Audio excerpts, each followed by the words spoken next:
حضرت ذوالنون مصری رضی اللہ تعالی عنہ سفر کر رہے ہیں، کشتی میں سفر کر رہے ہیں حضرت ذوالنون مصری۔ اس کشتی میں دیکھا کہ 20 جوانوں کی جماعت ہے، شراب پی رہے ہیں، وہ سامنے ناچ گانا کر رہے ہیں، بیہودگی کر رہے ہیں، غلغبارہ کر رہے ہیں۔ آپ کے سامنے آپ کے مریدوں اور شاگردوں سے، عقیدت مندوں سے برداشت نہ ہو سکا۔ اتنے بیہودہ جوان کہ ان کو حضرت ذوالنون مصری اتنے بڑے ولی اللہ اور عارف باللہ کا بھئی حیا نہیں، ان کے سامنے شراب پی رہے ہیں، گانے گا رہے ہیں، ناچ رہے ہیں ان کے سامنے۔ وہ بڑے غصے میں آئے، برداشت سے باہر ہو گئی بات۔ انہوں نے آ کے عرض کیا حضور دعا کر لے کہ خدا ان کو تباہ کر دے، غرق کر دے ان کو۔ ذوالنون مصری نے جواب دیا اچھا میں ہاتھ اٹھاتا ہوں، میں دعا کروں گا اور تم ساتھ آمین کہنا۔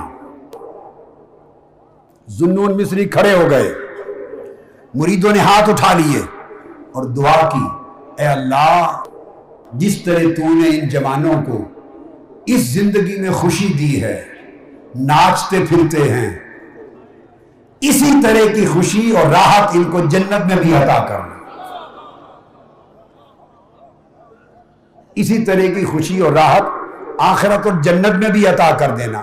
مریدوں کا دل بیٹھ گیا۔ عرض کیا آگے چل کر کہ حضرت ہم نے تو کہا تھا کہ یہ اس بے ادبی، گستاخی اور فسق و فجور پر برباد اور ہلاک ہو جائیں، آپ نے ان کے لیے جنت کی دعا کر دی۔ آپ مسکرا پڑے، فرمانے لگے ایک تو یاد رکھ لو کہ اللہ کا بندہ اللہ کے بندوں کے لیے بد دعا نہیں کرتا،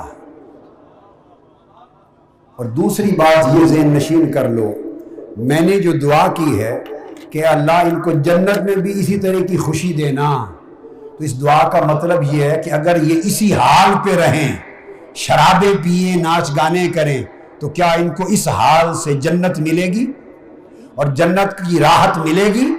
نہیں۔ میں نے جو ان کے لیے جنت اور جنت کی راحت مانگی ہے تو اس کا مطلب ہے کہ یہ اس حال سے توبہ کر لیں۔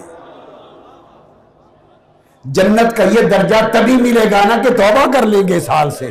بس یہ کلمہ ذوالنون مصری کی زبان سے نکلنے کی دیر تھی، وہ 20 کے 20 جوان تائب ہوئے اور توبہ کر کے وہ باہر نکلے اور اپنے اپنے وقت کے وہ سارے اکابر ولی اللہ بنے،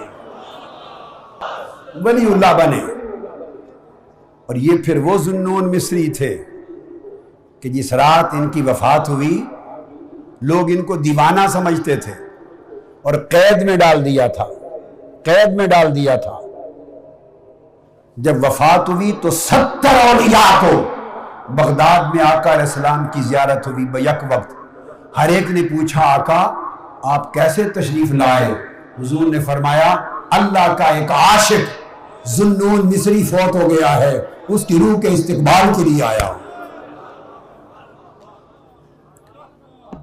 اور جب قید میں ڈال دیا تھا پوری زندگی انہوں نے بھی توبہ کی اور پھر پوری کی پوری زندگی عشق الہی میں بسر کی، اور مارے مارے عشق الہی میں مجنونانہ طریق سے پھرتے تھے، اور اللہ کی محبت اور عشق کا جنون ایسا تھا کہ لوگ دیوانہ سمجھتے، لوگ دیوانہ سمجھتے۔